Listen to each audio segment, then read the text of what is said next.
Bien le bonjour, alors j'aimerais commencer dans l'ordre.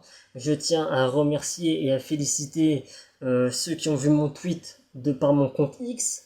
Donc bienvenue sur YouTube, bienvenue sur ma chaîne YouTube et bienvenue chez le Charmeur de Loup. Oui, je change en même temps ce qu'il faut. Bon.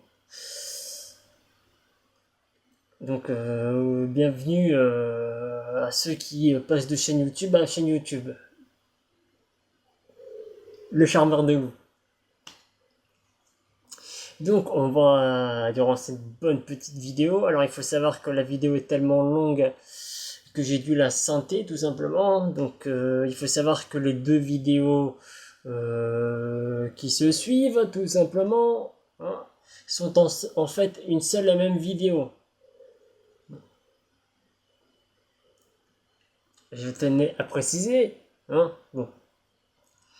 Donc on va répondre à travers cette vidéo à ce qu'a sorti Mathilde Panot, dont j'ai récupéré son extrait. Donc vous pouvez retrouver la vidéo d'origine en tapant Mathilde Panot au poste. Au poste. Le truc fait à peu près 1h08 et quelques secondes. Bon. Donc moi j'en ai récupéré une petite partie et ma vidéo va tourner autour de celle-ci. Donc sur ce, bon visionnage.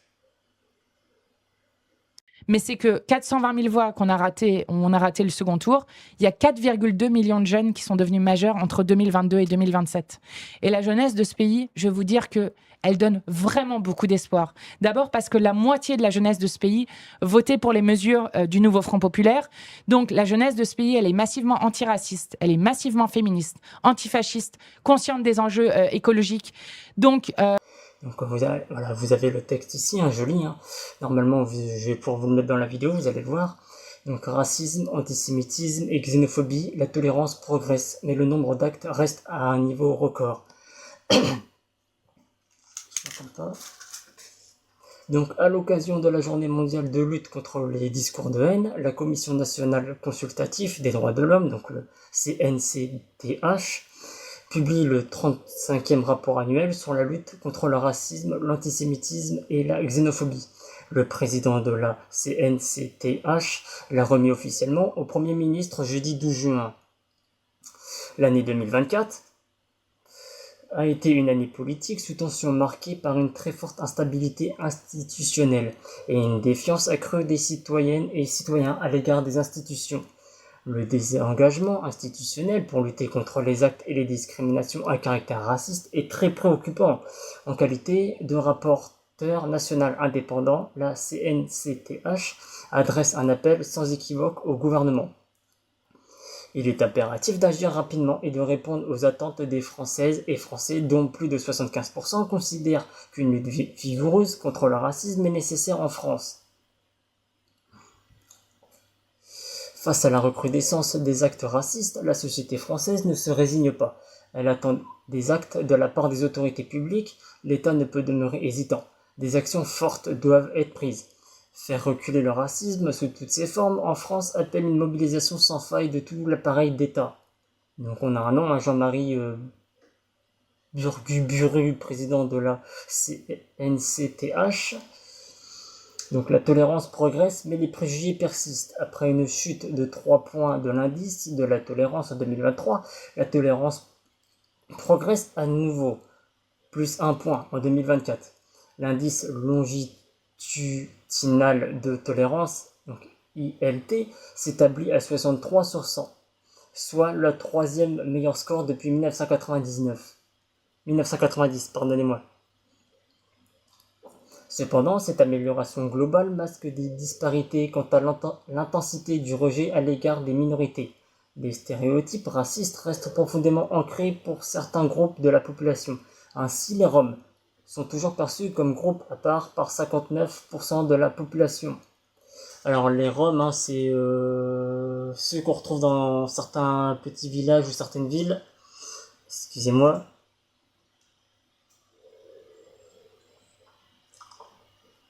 Donc certains, c'est eux qui vous ramènent les manèges, pardon.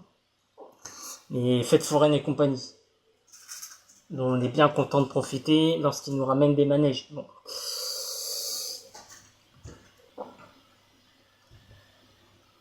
Je continue. Le baromètre révèle aussi que certains préjugés Le baromètre révèle aussi que certains préjugés tendant à rendre la personne immigrée responsable des maux de la société.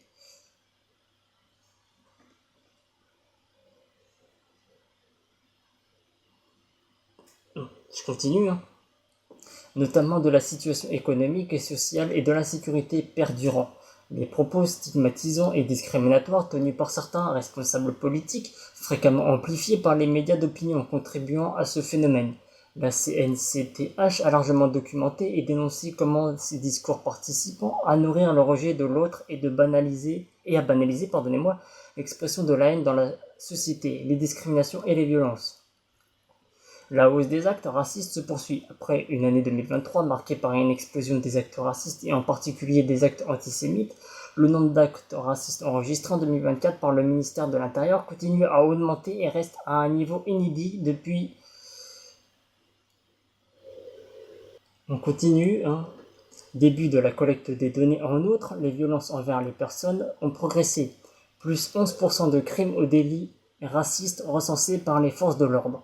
Donc 9350 faits, source du SSMSI.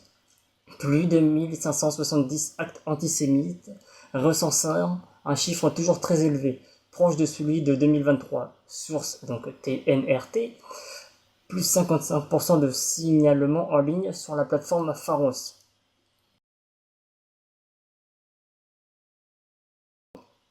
Donc, le phénomène de sous-déclaration est toujours massif. 1,2 million de personnes âgées de plus de 14 ans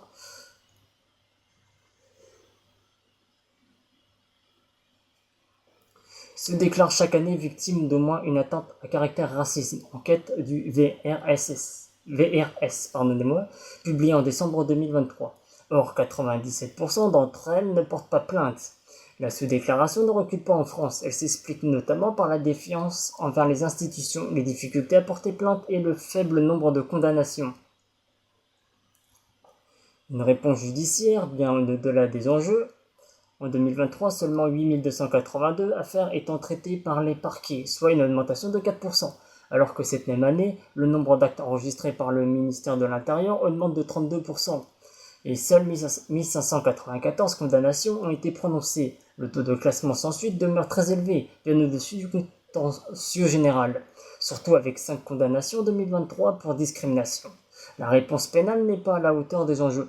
Ce faible nombre des condamnations nourrit le sentiment d'impunité des auteurs, la défiance des minorités vis-à-vis des institutions comme leur sentiment d'insécurité. Après une année 2024 marquée par une hausse des actes racistes, la CNCTH appelle le gouvernement à faire de la lutte contre l'impunité une priorité absolue.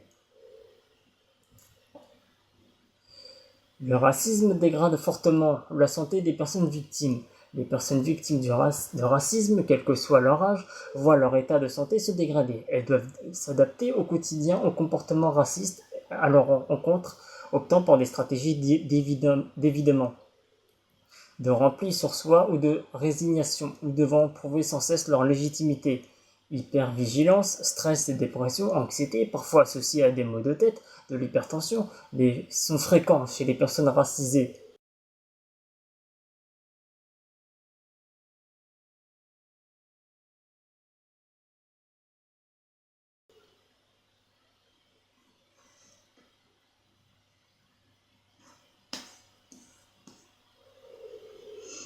J'ai pas de problème avec la justice, mais bon.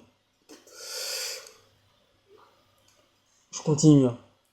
Ces pathologies peuvent être la conséquence de stéréotypes raciaux ou de biais discriminatoires comme le syndrome méditerranéen, qui dégrade la quantité de la prise en charge médicale et peuvent même avoir des conséquences mortelles. La CNCTH recommande la mise en place des formations obligatoires pour tous les personnels soignants et éducatifs et le soutien d'études scientifiques pour documenter cette réalité.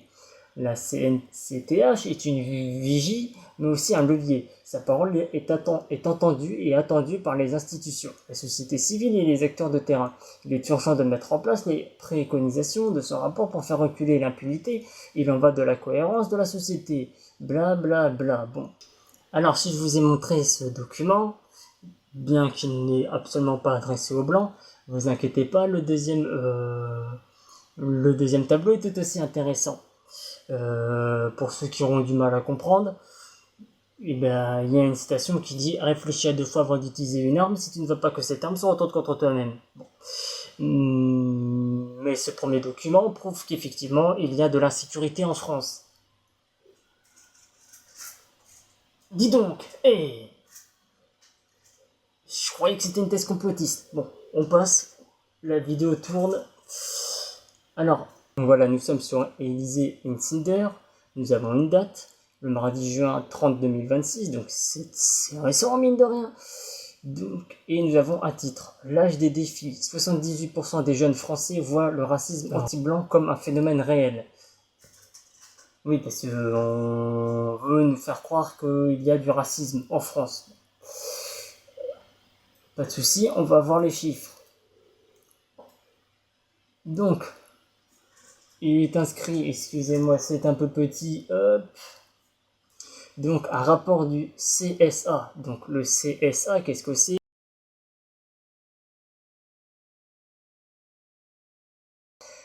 Récent met en lumière un constat émergent dans la société française. Selon ce sondage, 67% des Français affirment que le racisme anti-blanc existe aujourd'hui au sein de leur pays. Cette proportion atteint un pic à 78% chez les jeunes âgés de 18 à 24 ans, contre seulement 56% dans la tranche d'âge entre 25 et 35 ans. La perception diverge également selon les partis politiques. 91% des sympathisants du Rassemblement national et 81% des électeurs républicains reconnaissant ce phénomène. En revanche, le Parti socialiste, avec 52%, et Renaissance, 52% également, présentant un niveau d'acceptation plus faible. Les électeurs écologistes, quant à eux, constituent la majorité à ne pas admettre l'existence du racisme anti-blanc à 52%, contre 64% de la France insoumise. Ce résultat souligne une tension socio-culturelle qui nécessite des réflexions profondes pour garantir un accès équitable à la société française. Donc voilà, nous sommes sur BFM TV, c'est inscrit ici, on descend, nous avons une date, donc ça a été publié le 7/3/2025, donc il y a à peu près une année et quelques mois qui est passé, à 17h54. Donc nous avons un titre. Donc moins de la moitié des Français se considèrent aujourd'hui comme féministes, un chiffre en léger progrès. Très bien, on descend. Un sondage réalisé à l'occasion de la Journée internationale pour le droit des femmes met en exergue les fortes disparités entre les pays et les générations sur le féminisme. Un sondage qui montre un véritable clivage dans la société selon une étude globale Advisor partagée par Ipsos ce vendredi 7 mars. 45% des Français se définissent comme féministes contre 43% en 2024. Pourtant, 74% des Français estiment qu'atteindre l'égalité entre les hommes et les... Pourtant, 74% des Français estiment qu'atteindre l'égalité entre les femmes et les hommes ont une chose importante. Et je vais pas y arriver. Bon, est une chose importante. Donc 80% des femmes et 68% des hommes. À l'échelle mondiale, les jeunes sont plus sensibilisés sur cette question que leurs aïeux. Donc 44% des personnes de la génération Z interrogées dans le monde se disant féministes, contre 39% pour la génération X et 33% pour les baby boomers. Des disparités importantes selon les pays et les âges. Un autre résultat de ce sondage met en avant ce clivage dans la société mondiale sur l'égalité homme-femme. 45% des sondés jugent que nous sommes allés si loin dans la promotion de l'égalité des femmes que les hommes sont discriminés, un chiffre qui chute à 34% en France. Pour les auteurs de l'étude, les membres de la génération Z se démarquent particulièrement sur cette question. 57% des hommes et 36% des femmes de cette génération partagent cette opinion, contre 44% des hommes baby-boomers et 28% des femmes baby-boomers, notent-ils. Un préjugé recule. car l'idée qu'un homme qui reste à la maison pour s'occuper de ses enfants ne soit plus un homme est en baisse de 19%. Des personnes interrogées partagent cette opinion marquée par de disparités dans le monde. 69% des Sud-Coréens et 60% des Indiens partagent cette croyance contre seulement 15% des Français. Autre idée en recul, autre idée en recul, celle selon laquelle on en demande trop aux hommes pour soutenir l'égalité entre les hommes et les femmes. De 46% des personnes interrogées dans le monde pensent que oui. Un chiffre est en baisse de 5 points par rapport à 2024.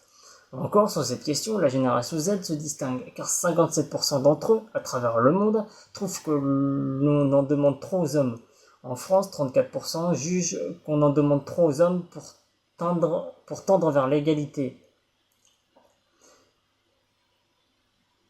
Non, ça pour le moment on s'en fout. Finalement, l'enseignement clé de cette étude et les disparités importantes entre les pays et les générations concernent les questions du féminisme. L'optimisme est modéré quant au progrès futur concernant l'égalité entre les sexes. Donc on va pouvoir passer aux jeunes Français et Françaises qui sont intéressés par les problèmes écologie à travers le monde. Alors j'aimerais prévenir, j'ai pris un petit dossier, je n'ai pas pris le truc le plus extrême parce que j'ai pas fini et la vidéo serait trop longue. Ceux qui sont intéressés, ils iront voir. Moi je me contente de celui-ci. Donc c'est par là que ça se passe. Donc voilà, nous avons une marque ici, la République française, donc c'est un dossier officiel. Ça on s'en fout. Nous avons un titre. Les Français de plus en plus sensibles à l'environnement, mais des habitudes pas toujours faciles à changer. Et nous avons une date, publiée le 19 janvier 2026, au Commissariat général au développement durable. On descend, hop. Donc, tri des déchets, habitudes alimentaires, achats responsables en 2024. Les Français ont été nombreux à faire évoluer des gestes du quotidien pour protéger l'environnement. Mais certaines pratiques, pourtant jugées efficaces, comme réduire l'utilisation de la voiture ou souscrire à une offre d'électricité verte, restent encore peu répandues. Restent encore peu répandues. D'après les derniers résultats extraits du bilan environnemental 2024 du service statistique du ministère chargé de l'écologie, les Français continuant d'exprimer une forte préoccupation pour l'environnement. Leur niveau d'inquiétude face au changement climatique dépassait la moyenne européenne en 2024, près de 7 personnes sur 10 déclarant alors agir pour limiter leur impact, mais les changements de comportement restent inégaux. Des gestes simples bien ancrés, le tri des déchets demeure la pratique la plus courante, adoptée par 82% des Français contre 70% en moyenne en Europe. La réduction de la consommation de viande a également progressé.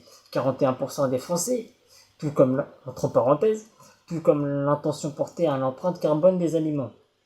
Des actions jugées efficaces mais peu appliquées.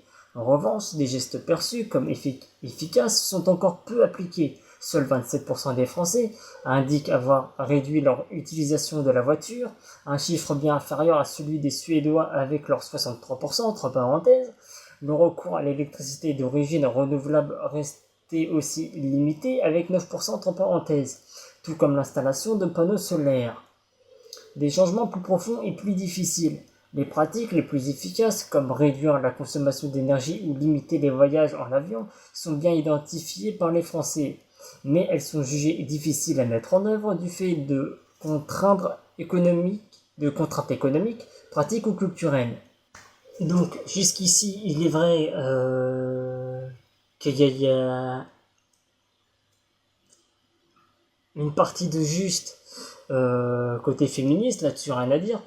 Par contre, le reste, ça reste à débattre. Sans oublier que la plupart des jeunes aujourd'hui utilisent des téléphones venus de Chine. Je dis ça, je dis rien. Il faudrait ensuite voir si effectivement ils sont soigneux de leur téléphone ou s'il faut racheter un téléphone tous les ans. En pensant qu'un téléphone, en moyenne, peut te durer 15 ans de ta vie. Pour un téléphone. Bon. Qui garde un téléphone pendant 15 ans ? Ça, il y aurait débat. Bon. Donc on va pouvoir continuer sur sa vidéo. La vidéo tourne, hein, ça commence à devenir long. On peut y Oui, arriver en fait. je pourrais te rétorquer que c'est aussi des jeunes à Rodez qui font cette vidéo Ouais, il y a une course de épouvantable. vitesse. Il y a une course de vitesse, mais pour Il y a l'instant, aussi une jeunesse d'extrême droite ouais, qui se... mais beaucoup qui moins se- nombreuse que nous. Et qui je vais se- te dire même un truc qui, Vincent Tibéri, là, le sociologue qui a Bien écrit sûr. La France est-elle de droite, qui donne plein de chiffres dedans qui sont hyper intéressants si vous avez envie d'aller le lire. Bah, Vincent Tibéri, il dit dans le livre que pendant des années, pendant des décennies, en fait, on a observé une socialisation qui partait des adultes qui étaient prescripteurs du monde pour les jeunes, quoi. Mhm. Enfin, donc, c'était les parents, les grands-parents dans une famille, les enseignants dans une école, dans un collège, dans une université, bon bref. Et il dit, pour la première fois, on observe une inversion de ça. C'est-à-dire que c'est les jeunes qui deviennent prescripteurs du monde pour les adultes au-dessus d'eux. Et ça donne des résultats concrets. Par exemple, je reprends ce qu'on a gagné, nous, avec les associations, c'est-à-dire l'inscription du droit à l'avortement dans la Constitution. Pour changer la Constitution, Assemblée et Sénat doivent voter pareil. Mhm. Le Sénat, en 50 ans de légalisation de l'avortement, n'a jamais voté en faveur de l'avortement. Jamais. C'est toujours passé dans les navettes avec l'Assemblée qui avait le dernier mot. Donc c'était normalement impossible d'obtenir un vote conforme Assemblée-Sénat. Et là, tu veux dire que les enfants de sénateurs et sénatrices... En fait, ils le racontent eux-mêmes. Les sénateurs et sénatrices, ils Ok. racontent eux-mêmes qu'ils ont changé leur vote parce que leurs enfants, petits-enfants, nièces et autres sont venus les voir en leur disant « Si tu votes pas en faveur des droits des femmes à disposer de leur corps dans la Constitution, je viendrai plus jamais te voir à Noël, je viendrai plus jamais te voir en vacances, bref, je viendrai plus jamais te voir. » Et c'est comme ça qu'ils ont changé leur vote. Et ben, ça va marcher sur la présidentielle aussi. Et il y a beaucoup plus de jeunes qui sont pour une gauche de rupture que de jeunes pour l'extrême droite, fort heureusement, en tout cas pour l'instant aujourd'hui. Mais c'est dans le même temps que tu avais donc ces millions de jeunes qui... Voilà. Alors là, ce qu'a dit, c'est logique, c'est normal, vous inquiétez pas, paniquez pas, j'ai des chiffres, c'est drôle. Donc là, pour les jeunes, oui, il est vrai qu'elle a raison. Par contre, ce qu'elle oublie de vous dire, alors, on va d'abord parler des chiffres. Donc c'est par là que ça... Donc on a un logo, le SESNS. On a un titre. Donc les jeunes générations face à une séquence électorale inédite, entre parenthèses 2, les jeunes et les élections législatives 2024. Donc CEVIPOF, octobre 2024. On va pas le relire parce que ça va me gonfler. On descend. Alors si nous avons une date, publiée le 17/11/2024. Et on a un nom par Anne Buxel avec la collaboration de Justin Soubaner. Désolé si je le prononce mal, hein, c'est inscrit là. Donc, résumé, cet ensemble de deux notes analyse,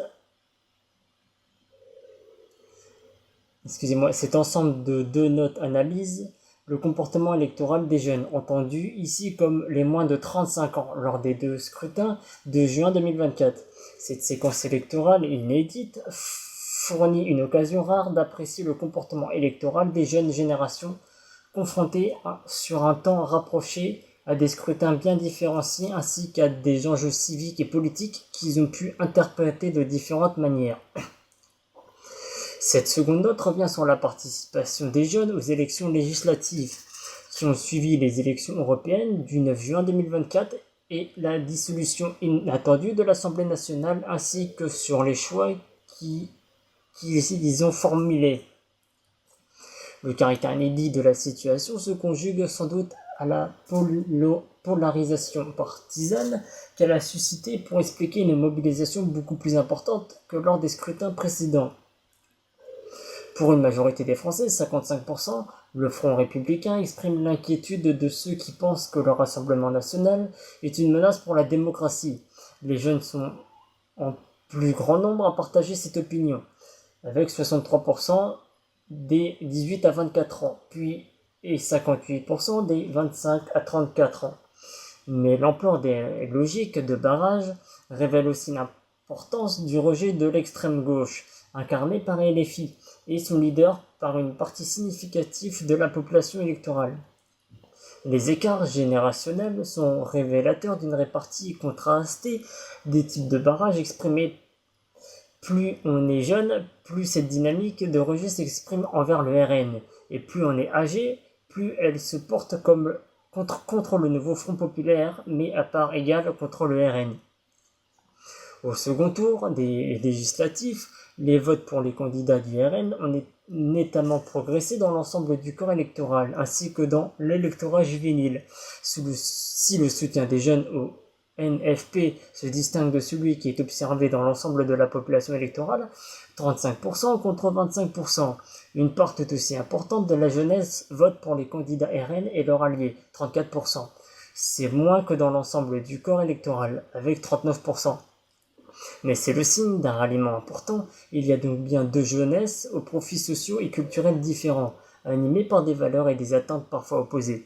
Enfin, le genre organise des clivages internes et aux générations, en particulier parmi les jeunes électeurs. Par-delà le vote, le positionnement idéologique des jeunes générations se démarque de celui de l'ensemble de la population, même si leur tropisme de gauche s'est affaibli au cours du temps. Les jeunes et tout particulièrement les jeunes femmes continuant de se positionner en plus grand nombre à gauche. Donc on descend, ça on s'en fout, hop, et on a un premier petit tableau. Donc le vote de barrage au prisme du clivage générationnel en pourcentage. Donc question, quels sont les candidats ou coalitions auxquels vous souhaitez faire barrage en premier? Donc nous avons le NFP, on a l'ensemble, donc je pense le reste, et RN et ses alliés. Donc en rouge, l'extrême gauche, en bleu l'extrême droite. Bien que RN a perdu son titre d'extrême droite grâce... bon, mais c'est pas grave. Puisque déjà, Zemmour a eu des propos beaucoup plus virulents que le RN, mais bon.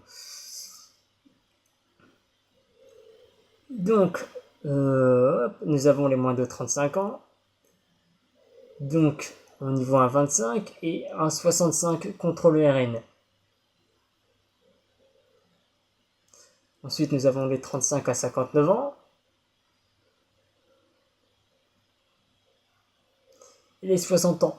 Ou plus, les plus de 60 ans. On continue à descendre. Donc nous avons le vote des jeunes au premier tour des élections législatives 2024 selon l'âge et le sexe en pourcentage. Donc l'extrême gauche, le NFP, les ensembles, le LR divers droite, le RN et ses alliés, le Reconquête et autres.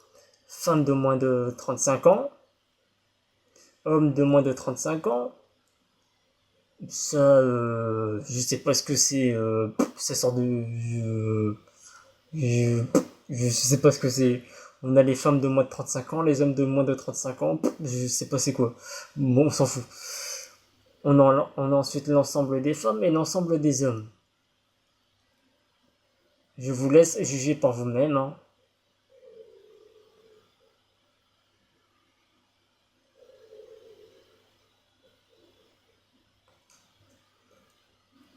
Et nous avons le vote des jeunes au deuxième tour des élections législatives 2024, selon l'âge et le sexe également. Donc le NFP, les ensembles, le LR divers droite, le RN et ses alliés et autres. Donc nous avons femmes de moins de 35 ans, hommes de moins de 35 ans.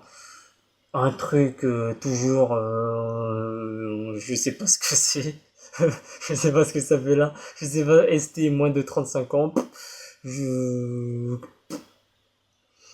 Une drôle de spécimen, ensemble des femmes et ensemble des hommes. Je vous laisse admirer le tableau quelques minutes.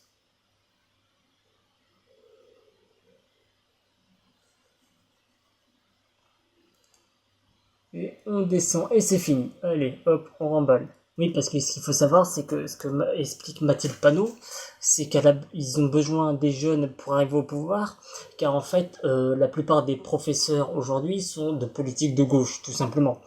Et la chose en histoire de France, de l'école primaire, passant par le collège, hein, la chose que nos enfants en France apprennent, c'est la colonisation et les deux guerres mondiales, donc tout le côté négatif. Voilà. Il n'y a pas une piqûre de rappel comme quoi, oui, mais on a fait des dingueries quand même. Les droits de l'homme, par exemple, créés en France, les droits de l'homme, aucun pays n'a créé ça en fait. Donc pas de français, pas de française, pas de droits de l'homme sur Terre. Bon. Les cathédrales gothiques, magnifiques. Si on parle des 2 guerres mondiales, on a fabriqué des bunkers capables de résister à des obus allemands de la Première Guerre mondiale, des obus allemands qui faisaient 1,66 m de long quand même. Bon, on avait des bunkers qui tenaient, tout simplement parce qu'on est un peuple de bâtisseurs, mais bon. Donc, ces profs de gauche essayent d'endoctriner nos enfants, tout simplement, dans les écoles. C'est pour ça que c'est le bordel également dans les lycées. Et puis on leur explique que les Français, c'est nul, les Français, c'est pourri. On essaie d'expliquer à nos enfants que toutes les cultures se valent, sauf celle de la France. Le christianisme, le catholisme, c'est pas bien. Bon, par contre, t'as le droit de porter ton voile et d'arabe. Ne vous inquiétez pas, on va en venir, ça va être drôle là-dessus aussi. Bon. Donc, après avoir lavé le cerveau de nos enfants, bah oui, vous êtes obligés de compter tout simplement sur la nouvelle génération. C'est pour ça que, comme vous l'avez vu parmi les chiffres, la nouvelle génération vote effectivement à gauche, puisqu'ils ont le cerveau littéralement lavé. Il n'y a plus de remise en question réelle. Bon, on continue, hein. Bien. Alors, je tiens à ajouter, alors, vous inquiétez pas, on va en reparler vite fait vers la fin de la vidéo, donc la deuxième partie du coup. Il y a des petits malins qui, en fait, parmi cette jeunesse de gauche, bien évidemment, mais pour le bien, le partage, le vivre ensemble, contre le méchant. Bon. Il faut savoir que dans certains de nos lycées, c'est un peu le bordel. Donc ce qu'on appelle les blocages. Certains ont dû en entendre parler. Bon. Ces jeunes de gauche, en pleine révolution, pour la mère patrie, je sais pas quoi, hein, arrive qu'ils fassent des blocages dans nos lycées. Vous savez, ces lycées, ces lieux d'apprentissage qui remet à la fin un diplôme qui te permet de trouver du travail derrière. Pour ceux qui veulent vivre de leur travail, je sais qu'une partie des jeunes, hein, eux veulent vivre de leur investissement. Moi je ne juge pas, on n'est pas là pour ça. Bon. Donc,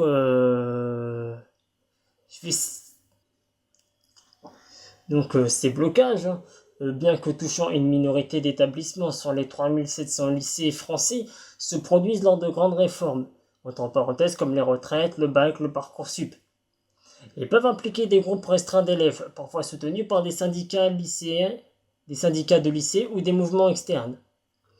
Donc j'ai une petite liste, hein,